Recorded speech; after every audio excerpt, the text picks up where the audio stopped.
اللہم صلی علی سیدنا محمد وعلی آل سیدنا محمد وبارک وسلم۔ شروع اللہ کے نام سے جو بڑا مہربان اور نہایت رحم کرنے والا ہے۔ میرے چینل کی طرف سے تمام سننے والوں کو السلام علیکم ورحمۃ اللہ وبرکاتہ۔ تو معزز ناظرین، آج ایک نئے وظیفے کے ساتھ آپ کی خدمت میں حاضر ہوں۔ آج جو عمل میں آپ سے شیئر کرنے لگی ہوں، اس عمل کی بدولت انشاءاللہ آپ کی ہر دعا قبول ہوگی۔ وہ حضرات جن کو شکوے شکایات ہوتی ہیں کہ ہماری دعائیں قبول نہیں ہوتی، تو دعائیں قبول نہ ہونے کی سب سے بڑی جو وجوہات ہوتی ہیں وہ یہ ہوتی ہیں کہ بعض اوقات انسان توجہ اور دھیان سے وہ چیز نہیں کر رہا ہوتا، اور بعض اوقات انسان جو ہے وہ وظائف تو کرتا ہے لیکن اپنے اعمال کو درست نہیں کرتا۔ اگر آپ دیکھیں، آپ ایک ٹائم میں نمازیں بھی پڑھیں،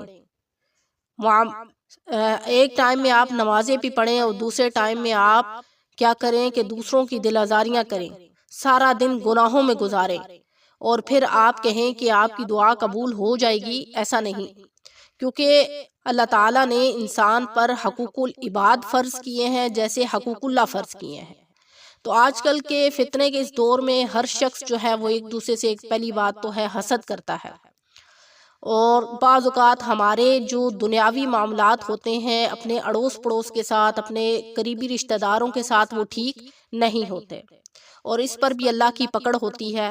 بعض اوقات ہم دوسروں کا اتنا دل دکھاتے ہیں یا کسی پر اتنا ظلم کرتے ہیں، اور بعد میں ہم دعائیں کرتے ہیں، عبادات کی طرف جاتے ہیں، لیکن کیا ہوتا ہے کہ جب انسان کسی کا دل دکھاتا ہے، دل آزاری کرتا ہے، کہتے ہیں کہ کفر کے بعد اگر سب سے بڑا گناہ کوئی ہے تو وہ کسی کی دل آزاری کرنا ہے، یعنی کسی کا دل دکھانا ہے۔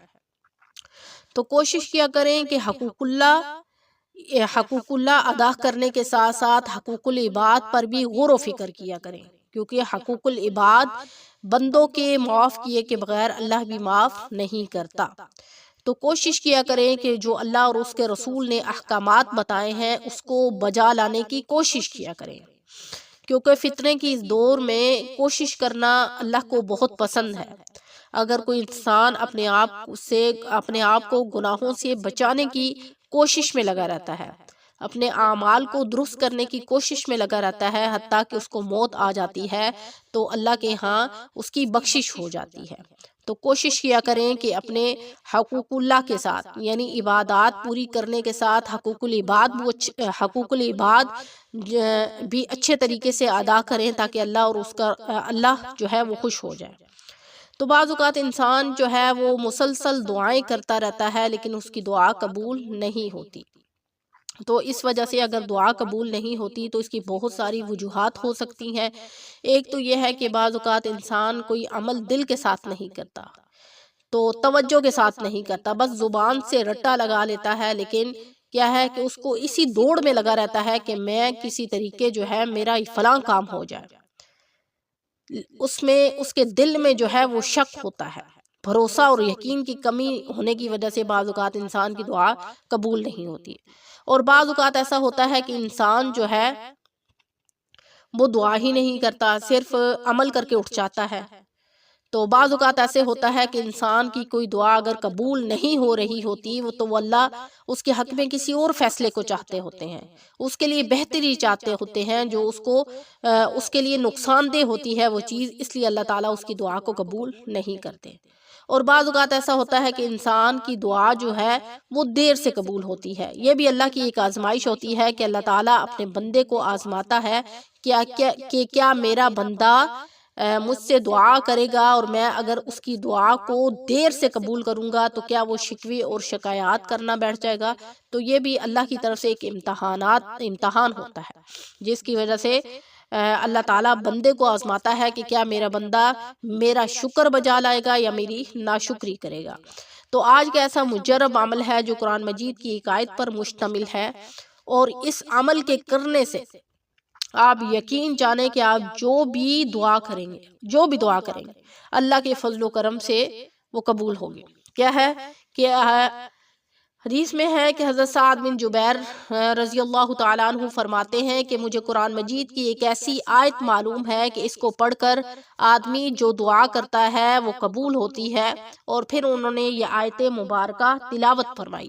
قل اللہم فاطر السماوات والارض عالم الغیب والشہادۃ انت تحکم بین عبادک فیما کانوا فیہ یختلفون۔ سورۃ الزمر کی یہ آیت نمبر 66 ہے۔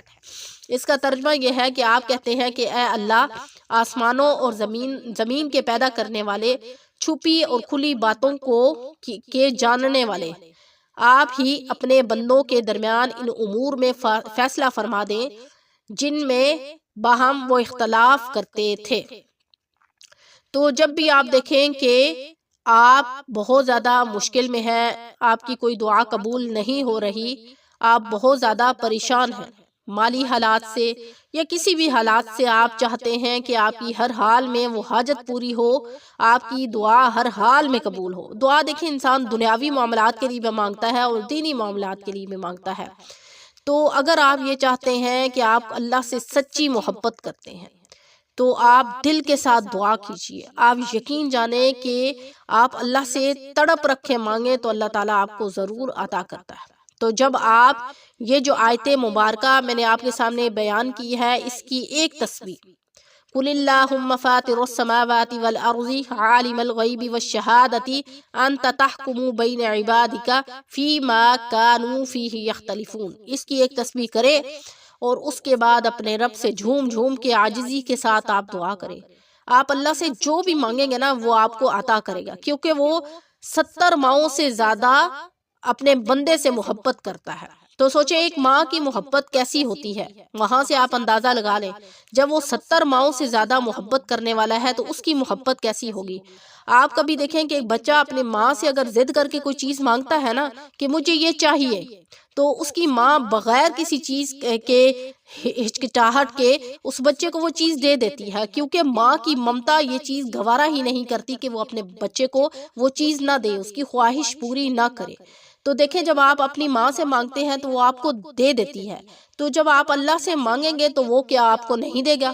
جو 70 ماؤں سے زیادہ پیار کرنے والا ہے، لیکن اس نے دنیا میں اپنے بندے کو جب بھیجا ہے تو اس کی کچھ شرائط رکھی ہیں۔ شرائط یہ ہے کہ میرا بندہ مجھ سے مانگے، دل کے ساتھ مانگے، عاجزی کے ساتھ مانگے، میری بندگی کرے، مجھ سے سچی محبت کرے جیسے محبت کرنے کا حق ہوتا ہے، تو اللہ تعالیٰ اس کی دعا ہر حال میں قبول کرتا ہے۔ تو معزز ناظرین، آج کا جو عمل میں نے آپ سے شیئر کیا ہے یہ عمل بہت مجرب ہے۔ آپ یقین جانیں کہ جتنے اس کے بارے میں آپ کو بیان کروں کم ہے۔ جو حضرات یہ چاہتے ہیں کہ ان کی دعا قبولیت کا درجہ رکھے، ہر حال میں قبول ہو، تو وہ یہ عمل کریں، انشاءاللہ اللہ کے فضل و کرم سے آپ کی دعا قبول ہوگی۔ تو ویڈیو اچھی لگی ہو تو میرے چینل کو لائک کریں، شیئر کریں، سبسکرائب کریں، اور ویڈیو کو شروع سے لے کر اینڈ تک ضرور دیکھا کریں تاکہ آپ کو ہر چیز اچھے طریقے سے پتہ چل سکے۔ تو انشاءاللہ نیکسٹ وظیفے کے ساتھ آپ کی خدمت میں حاضر ہوں گے۔ السلام علیکم ورحمۃ اللہ وبرکاتہ۔